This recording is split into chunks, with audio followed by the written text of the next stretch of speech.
mechanical traction, an effective treatment when it comes to treat nerve compression from cervical region or lumbar region. But it is effective only when you know how to use it properly. And that is why, my dear friend, in this video, I'm going to teach you how to use cervical mechanical traction as well as lumbar mechanical traction properly so that you can give effective treatment to your patients. Let's start the learning by understanding the equipment first. As you can see over here, first we can see the traction cord which is attached to a hook which can be attached with the belt. Also in this machine we can decide how much weight we want to keep. We can also decide whether we want to give intermittent or continuous traction mode, as well as we can decide the timing. And after that we can put the patient on and we can use all this material. As you can see, this is a hanger for attachment of the cervical traction. This is cervical sling for cervical traction. These are the belts used for lumbar traction, and this is the traction table. As you can see, this traction table has certain frictions. It can move also. And when to decide when it will move, when it will not move, that depends on which traction we are giving. If we are giving cervical traction, the table has to be locked. If we are giving lumbar traction, the table will be unlocked. To unlock that, what do we do is, below the table we will see that there is a hook which we have to release, and then only there will be sliding movement possible in the table. To apply for cervical traction, first we need to check weight of the patient. Why should we check for the weight of the patient? Because according to the weight of the patient, we can decide how much traction weight we have to put. Generally, 1/7 of body weight of the patient amount of weight we are going to use for this. So let's suppose this patient's weight is 70 kg, so that I can apply 10 kg of traction for this patient in cervical region.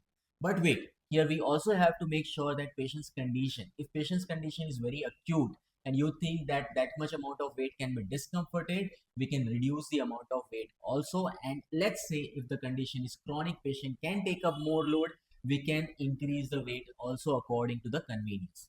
One more thing to note, that we have to decide whether we are giving intermittent traction or continuous traction. Intermittent traction most of the time we give in the acute conditions, and when it is a chronic situation we can give continuous traction as well.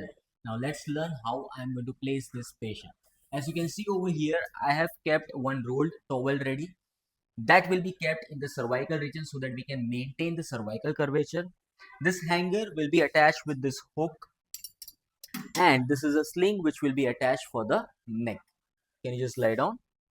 So as we can see, this is how we can place a rolled towel just below the neck. This is how we are going to apply the sling, and this sling will be attached with this hanger.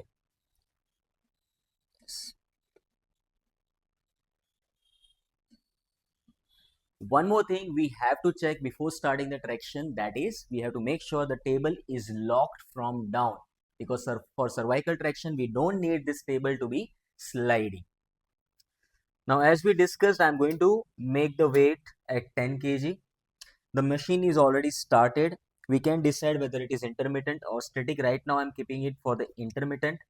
Once you start the machine, make sure to engage the machine.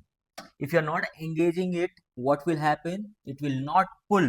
The amount of pull traction will not come to the cervical region. So this engaging is very, very, very important. And also important thing is, when you are releasing it, when the treatment is over, you again have to release this, and after that only you have to remove this traction. So this is the best way you can give cervical traction for any patient for the best effect. One more thing to remember, guys, that don't think that this traction, if you're applying, that is the ultimate solution for nerve compression in the cervical region. That's not true. Along with that, you have to give exercises, then modifications in the activity, functional activities, and other things also. As we know, holistic approach only can give the best treatment for the patient. Only one modality we cannot rely on for the perfect treatment. One more important thing to note here is that the switch which is attached to the equipment, we have to give it in patient's hand, explaining that if any discomfort is there during the treatment, they can just switch it so that the machine will stop working and they will not get more discomforted. Now cervical traction, we keep head of the patient towards the equipment. Lumbar traction, we keep it in opposite way. Why? Because traction has to be applied from the leg side. So that is why patient's head will be in the opposite side. Now for this also, first we have to check the weight of the patient, and after that we decide according to body weight divided by 3. So let's say this patient's weight was 70, divided by 3 comes approximately around 22 to 23. That much weight we can keep initially for the traction. Second thing to take care of is we have to make sure now the release, like the clip which we had closed, that is open now, so that the table can easily slide and we can apply the traction to the structure. Next thing, we have kept this belts below two regions. One is near thoracic region. So we can just ask patient to raise both the hands, and then we can fix this particular belt like this. So while tying this particular belt, make sure it is not so tight that you are also compromising breathing from the patient. Once you tie it, you can also confirm it with the patient. Are you comfortable? Can you breathe normally? Yes. All right. Now you can just put your hands back. Okay. Second belt, we normally put it just below the lumbar region. For that, we can ask patient to lift the buttocks slightly. Yes, up. We can bring the belt up. You can just release, relax. Yes. Now again the same thing, we have to make sure that you are tying it properly so that when the traction force is applied, it is not getting released. Now if you think that patient is so thin and this belt might not be comfortable or it is not properly fitted, we can also use a bed sheet for extra support. So here I'm going to do that. I'll just show it to you how we can do it. Okay. Release it. Use a bed sheet which we can keep it over the abdomen of the patient so that we can increase the area over here. And now we can just apply this. Again, make sure it's not so tight that patient is feeling uncomfortable. Now, as you can see over here, this lumbar traction we can provide in three particular positions. Actually, four. One is in neutral position of the spine like this. One can be at the 45-degree angle of hip and knee joint flexion. One can be at 90 degrees of hip and knee flexion. And another way can be in the prone lying position.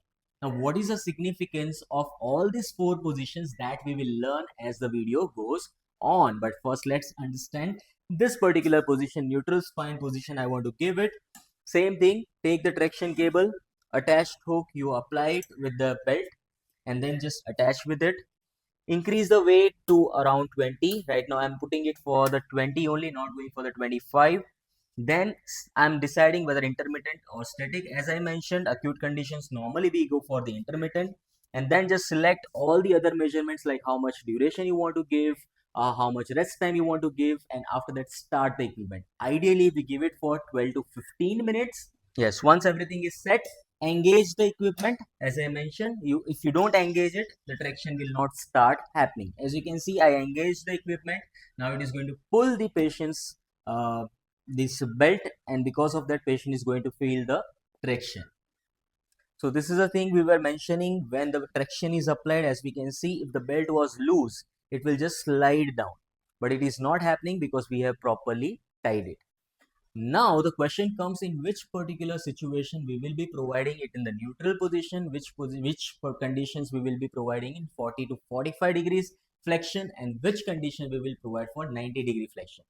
So generally, when you want to apply traction to the lower lumbar spine, we go for maximum flexion, which is around 90 degrees flexion at hip and knee. Now, what is the reason? Because when you apply 90 degrees of flexion in hip and knee joint, the lumbar spine will be completely flat. And because of that, more forces can be applied to the L4, L5 or max to max L3 region. So if a patient is having more complaint towards the L3, L4, L5 component, this can be the ideal way for the decompression from the posterior region mainly. Most of the time patient comes to us with complaint of nerve compression which is from the posterior lateral side, and if it is from the L3, L4 or L5 region, this can be the ideal situation or ideal position of the patient to be kept on. Next situation can be, let's say that patient is having a higher region like L2 or L3 region. So for L2, L3 region, we can reduce this angle for the 45 degrees. Now, so as we can see, now the angle is reduced to 40 to 45 degrees. Now the traction force can be more towards the L2 or L1 region.